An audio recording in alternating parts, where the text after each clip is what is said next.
Bismillahirrahmanirrahim. Assalamualaikum warahmatullahi wabarakatuh. Yang terhormat Bapak dosen pengampu dan teman-teman kelas B sekalian, kami dari kelompok 4 akan menjelaskan mengenai manajemen risiko investasi dan portofolio. Sebelumnya perkenalkan, saya Tania Sapuri sebagai moderator di sini, dan anggota kelompok kami ada Salma Laila Mahmud, ada Wafa Wafia, dan Fani Nopianti.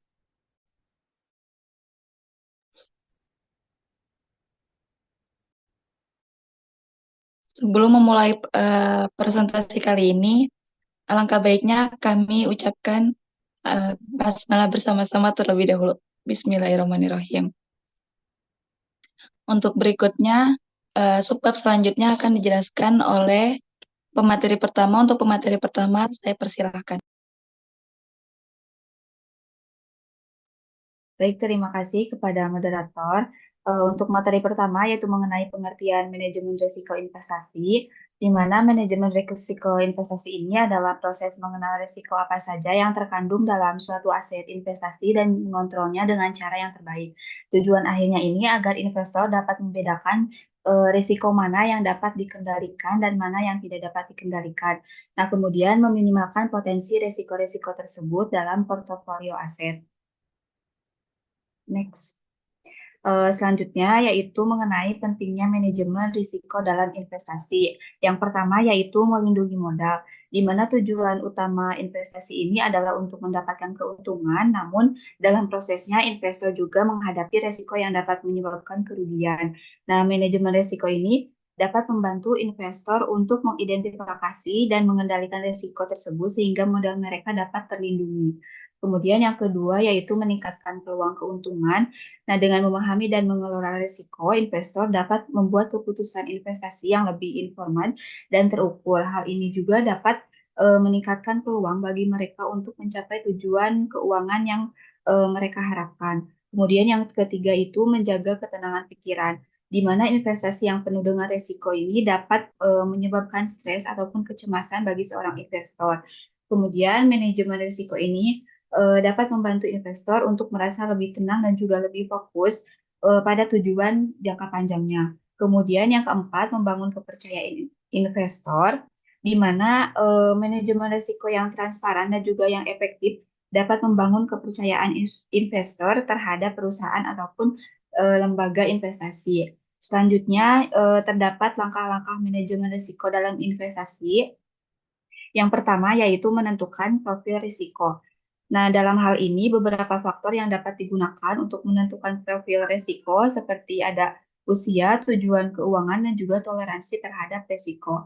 Kemudian yang kedua yaitu memahami jenis-jenis risiko, di mana terdapat seperti risiko pasar ataupun risiko kredit, risiko likuiditas, dan juga risiko inflasi. Selanjutnya yaitu diversifikasi portofolio. Dalam hal ini berarti menyebarkan investasi di berbagai jenis aset seperti saham, obligasi, dan juga real estate. Nah, selanjutnya yaitu memantau kinerja investasi.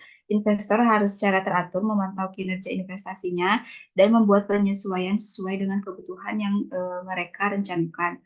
Kemudian yang kelima yaitu mencari bantuan profesional. Nah, jika investor ini tidak yakin bagaimana mengelola risiko investasi mereka, maka mereka dapat mencari bantuan profesional dari penasihat keuangan lainnya. Mungkin sekian pematerian yang dapat saya sampaikan. Saya kembalikan lagi kepada moderator. Baik, terima kasih Fani atas materinya. Selanjutnya, subbab yang selanjutnya akan dijelaskan oleh pemateri kedua. Kepada pemateri kedua, saya persilahkan.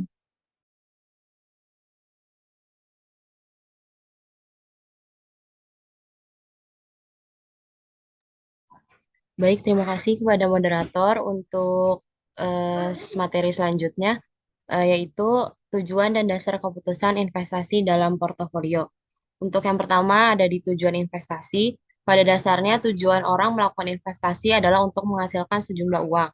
Secara lebih khusus ada beberapa alasan mengapa seseorang melakukan investasi. Antara lain ada tiga. Yang pertama untuk mendapat kehidupan yang lebih layak di masa depan atau di masa yang akan datang. Yang selanjutnya ada mengurangi tekanan inflasi. Terus dan yang terakhir ada dorongan untuk menghemat pajak. Selanjutnya ada dasar-dasar keputusan investasi dalam portofolio. Dasar keputusan investasi terdiri atas ada tiga. Yang pertama ada tingkat return yang diharapkan, yang kedua ada risiko, dan yang ketiga ada hubungan tingkat risiko dan return yang diharapkan. Selanjutnya ada bentuk investasi. Di sini ada dua bentuk investasi. Yang pertama yaitu investasi pada aktiva nyata atau real estate atau real investment. Misalnya untuk pendirian pabrik-pabrik, pendirian hotel atau restoran, perkebunan, dan lain-lain. Dan yang kedua ada investasi pada aktiva keuangan atau financial asset atau financial investment seperti pembelian surat-surat berharga baik berupa saham maupun obligasi. Sekian dari saya kembalikan kepada moderator.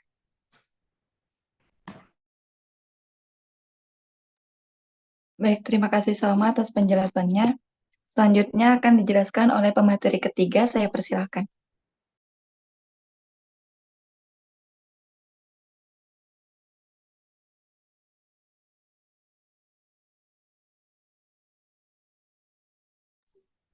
Baik, terima kasih kepada moderator.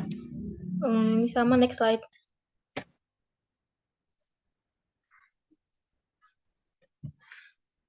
Itu ada definisi investasi dan portofolio. Investasi adalah pengeluaran untuk mengadakan barang modal pada saat sekarang dengan tujuan untuk menghasilkan keluaran barang atau jasa agar dapat diperoleh manfaat yang lebih besar di masa yang akan mendatang. Menurut Husnan, secara harfiah, arti dari portofolio adalah sekumpulan surat-surat berharga. Sedangkan secara umum, portofolio merupakan kumpulan investasi dari berbagai macam aset seperti saham, obligasi, real estate, berlian, emas, tabungan, dan aset lainnya dengan tingkat keuntungan dan risiko yang berbeda-beda dalam jangka waktu tertentu. Tujuan dari portofolio adalah untuk mengurangi risiko dengan keanekaragaman efek.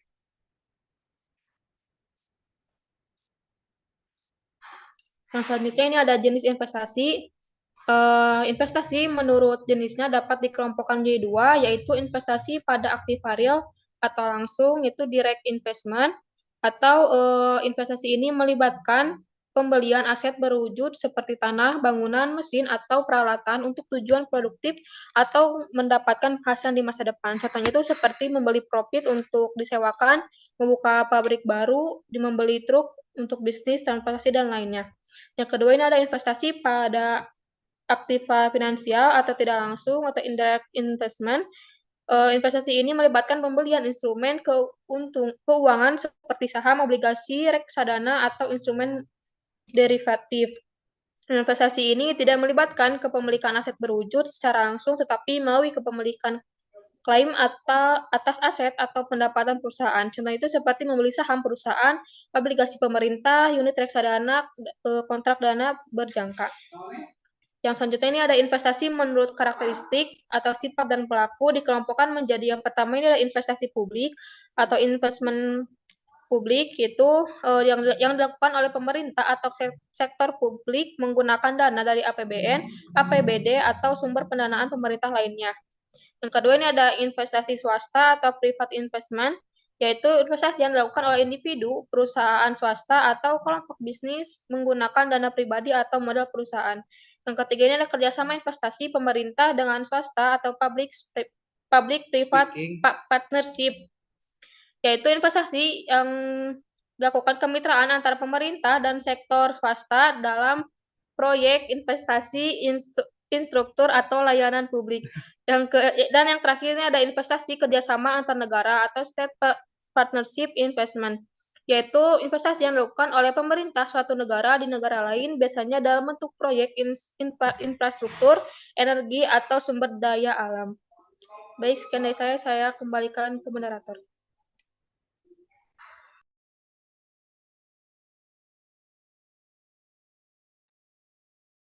Baik, terima kasih Bapak Wafi atas penjelasan materi terakhirnya. Sekian penjelasan dari kami mengenai investasi dan portofolio. Kurang lebihnya mohon maaf. Billahi fisabilillah, wassalamualaikum warahmatullahi wabarakatuh.